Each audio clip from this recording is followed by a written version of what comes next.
اللہم صلی علی محمد وعلی آل محمد وبارک وسلم۔ تمام سننے والوں کو السلام علیکم۔ سورۃ البقرہ آیت نمبر 97 سے لے کر 103 تک دیکھ لیتے ہیں اللہ تعالیٰ کیا فرماتے ہیں۔ فرمایا کل من کانا، فرما دیجئے جو ہے عدوًا دشمن لی جبرائیل کا،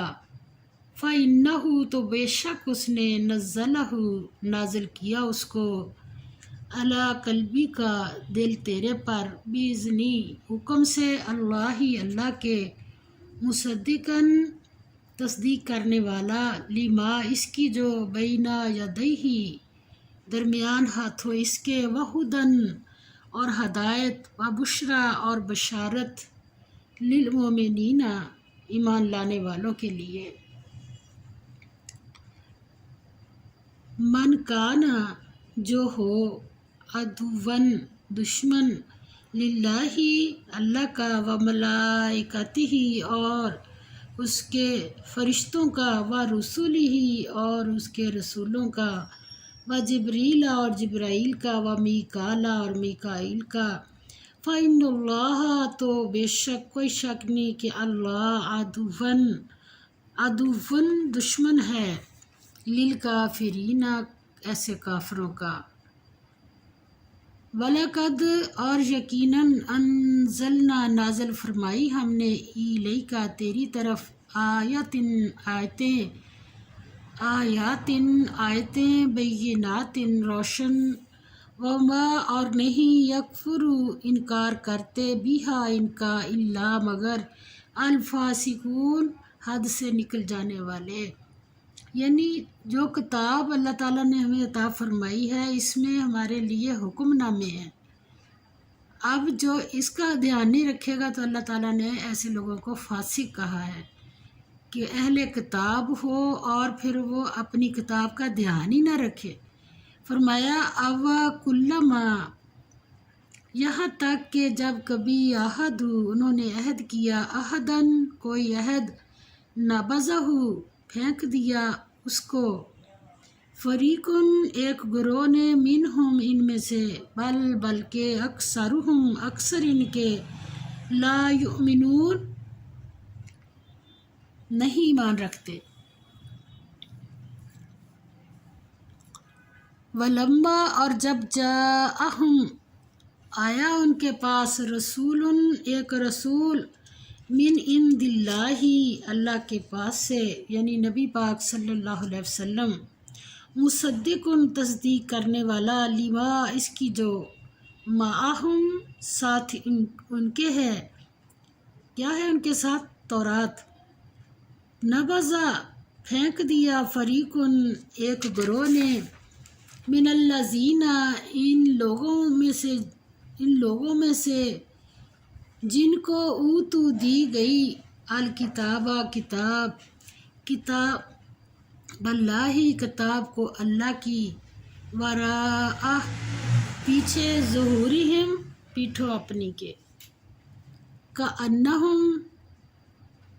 گویا کہ وہ، لا یعلمون جانتے نہیں۔ یعنی کتاب ہو اور پھر اس کے ہوتے ہوئے، کتاب کے ہوتے ہوئے انسان اپنی مرضیاں کرے اور کہے کہ میں کتاب کو مانتا ہوں۔ اب ہمارا ایمان کیا ہے کتاب کے اوپر، کہ جو اس کے اندر ہے ہم نے اپنی زندگی کو اس کے مطابق رکھنا ہے۔ اللہ تعالیٰ فرماتے ہیں کتاب کے ساتھ انہوں نے کیا طریقہ کیا کہ جیسے جانتے نہیں کوئی کتاب بھی ہے۔ اور کیا پھر کیا، جب بندہ اللہ تعالیٰ ہمارے اوپر رحم فرمایا جو کوئی اللہ کی وحی یا جبرائیل کا مخالف ہے تو اللہ بھی منکرین حق کا دوست نہیں ہو سکتا۔ حضور صلی اللہ علیہ وسلم کو خطاب ہے کہ دعوت حق کا ظہور سچائی کی روشن دلیلوں سے ہوا ہے، جس سے راست باز آدمی کبھی انکار نہیں کر سکتا، لیکن یہودی علماء کتاب اللہ کے حامل ہونے کے باوجود انکار کر رہے ہیں، تو یہ کوئی نئی بات نہیں ہے، اس سے پہلے بھی لوگوں نے انبیاء کے ساتھ ایسی ہی روش اختیار کی تھی۔ فرمایا اور کیا کیا انہوں نے، یعنی وَاتَّبَعُوا اور پیروی کی، ما تتلو جو پڑھتے تھے، الشیاطین شیطان، علی ملک سلیمان ملک سلیمان یعنی سلیمان علیہ السلام کی بادشاہی میں، وما اور نہیں کفر کیا سلیمان نے، ولیکن اور لیکن الشیاطین شیطانوں نے ہی کفر کیا، یعلمون وہ سکھاتے تھے، الناس لوگوں کو، السحر جادو، وما اور جو انزلا اتارا گیا، علی الملکین دو فرشتوں پر، بابل میں، ہاروت و ماروت اور ماروت دو فرشتوں کے نام ہیں، اور بابل شہر میں اللہ نے آزمائش کے لیے ان کو اتارا۔ آگے اللہ تعالیٰ فرماتے ہیں، وما اور نہیں، یعلمانی وہ دونوں سکھاتے تھے،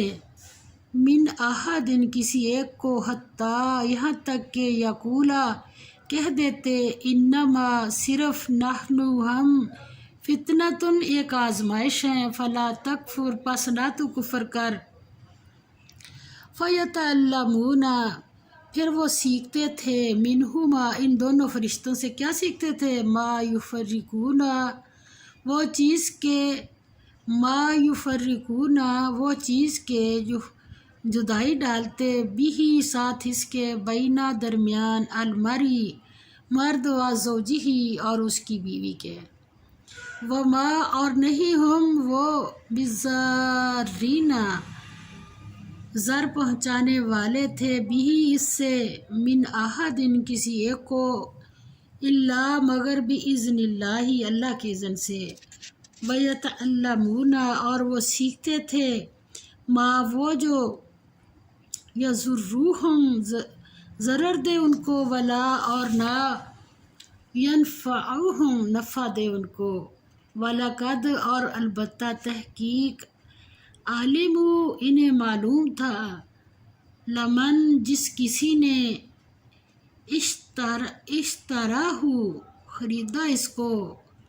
ما لہ نہیں اس کے لیے، فی الآخرۃ آخرت میں، من خلاق کچھ حصہ، ولا بئس اور بہت بری ہے، ما وہ چیز کے، شرعوا بیچ ڈالا، بھی بدلے اس کے، کس کو، انفسہم اپنی جانوں کو، لو کانوا کاش ہوتے، یعلمون وہ جانتے، ولو اور اگر، انہم بے شک وہ، آمنوا ایمان لاتے، واتقوا اور تقوی اختیار کرتے، لمثوبۃ تو ثواب ملتا، من عند اللہ اللہ کے پاس سے، خیر بہترین، لو کانوا کاش، یعلمون وہ جانتے۔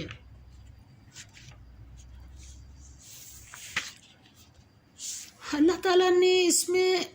بنی اسرائیل کی ضعیف الاعتقادی اور عمل کا وہ تاریخی واقعہ بیان کیا جا رہا ہے کہ یہ لوگ جادوگروں کے شعبدوں میں پھنس گئے تھے اور اللہ کی تعلیم کو پس پشت ڈال دیا تھا۔ جب بھی انسان علم نہیں حاصل کرتا تو پھر خرافات کے پیچھے ہی لگتا ہے۔ اب اللہ کی تعلیم کو چھوڑا تو پھر ان چیزوں میں پھنس گئے، اور حالانکہ جادو کے چکر میں کون آتا ہے کہ محنت سے، جب بھی کوئی محنت سے جی چراتا ہے تو کہتا ہے کہ بس ایسے ہی کچھ ہو، منتر پڑھ کے تو راتوں رات امیر ہو جاؤں، راتوں رات میرا کام بن جائے۔ تو اللہ تعالیٰ نے پھر آزمائش کی، فرمایا حالانکہ وہ فرشتے انسانی شکل میں آ کر یہ کہتے تھے کہ ہم تمہاری طرف آزمائش کے طور پر آئے ہیں، تم اپنی آخرت خراب نہ کرو، ہمیں سب سے زیادہ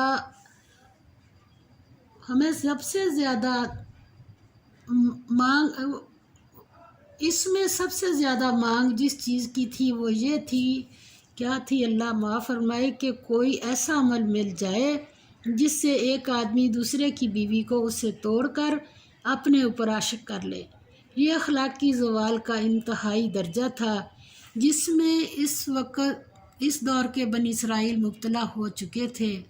اللہ تعالی ہمارے اوپر، اب ہم بھی اہل کتاب ہیں، دیکھ لیں کہ اس کے بارے میں بہت ساری احادیث بھی ہیں، بہت وعید ہے اس کے اوپر۔ فرمایا ازدواجی زندگی کا تعلق انسانی تمدن کی جڑ ہے جس کے بگاڑ پر پورے انسانی معاشرے کی خرابی کا مدار ہے، اور شیطان اور اس کے ایجنٹ اس کو اپنا سب سے بڑا کارنامہ قرار دیتے ہیں۔ تو اس سے منع فرمایا، اللہ تعالیٰ ہماری حفاظت فرمائے، اور ہمیں پتہ ہو کہ اللہ کے حکم جو ہیں وہ کتاب سے ہی ہمیں ملیں گے، اور جادو کرنا اور کرانا سب منع ہے۔ اور پتہ کیا ہے کہ جادو اگر ہو گیا، ہو سکتا ہے جادو کا ذکر ہے، تو کیا کرے، سورۃ بقرہ پڑھے، 48 دن کم از کم، اور زیادہ سے زیادہ 91 دن۔ اگر میاں بیوی کا کوئی مسئلہ ہو گیا تو انشاءاللہ تعالیٰ وہ ٹھیک ہو جائے گا پورے یقین اور ایمان کے ساتھ۔ اور جادو کا توڑ یہی ہے کہ آیت الکرسی پڑھے اور چاروں کل پڑھے اور اپنے اوپر دم کر لے، سورۃ بقرہ کی شروع کی آیات پڑھ لے، اور اس کے بعد آپ صلی اللہ علیہ وسلم کی حدیث پاک کا مفہوم ہے کہ جو شخص روزانہ 7 اجوا کھجوریں کھائے گا تو اس پر جادو کا اثر نہیں ہوگا۔ اور آپ صلی اللہ علیہ وسلم سے پوچھا تھا ایک صحابی نے، یا رسول اللہ صلی اللہ علیہ وسلم کہ کون کون سے کام ہیں ہلاک کرنے والے، تباہ کر دیں گے جو بندے کو؟ تو آپ صلی اللہ علیہ وسلم نے فرمایا کہ شراب پینا، اور والدین کی نافرمانی بھی آتی ہے کس ایک میں، اور جادو کرنا اور کرانا۔ جادو کرنا اور کرانا یہ بھی ہلاک کرنے والے عمل ہیں، اس سے سختی سے منع کیا گیا ہے۔ اور اللہ تعالی ہمارے گھروں کے حالات صحیح کرے، اور میاں بیوی ایسی اکائی ہے جو کوئی ان کے آپس میں محبت ڈلوائے گا، اس طرح کی محنت کرے گا تو اللہ تعالیٰ کو خوش کرے گا، اور اگر کوئی میاں بیوی کے درمیان جدائی ڈالنے کی کوشش کرے گا تو اللہ کو ناراض کرے گا، اور جس کے ساتھ اللہ ناراض ہو گیا پھر دیکھ لیں کہ کیا دنیا میں کوئی اس کا ٹھکانہ ہے۔ تو اللہ تعالیٰ ہمیں ایسی ہر بات سے محفوظ رکھے، اور ہماری محنتیں جو ہیں انشاءاللہ تعالیٰ ہم سیدھے راستے کی طرف اللہ سے مانگ کے چلیں، کتاب کو دیکھ کے چلیں، اپنی زندگی کو اپنی قرآن پاک کے مطابق ڈال لیں، اور نبی پاک صلی اللہ علیہ وسلم کے طریقے کو دیکھ لیں۔ وآخر دعوانا الحمد للہ رب العالمین، آمین۔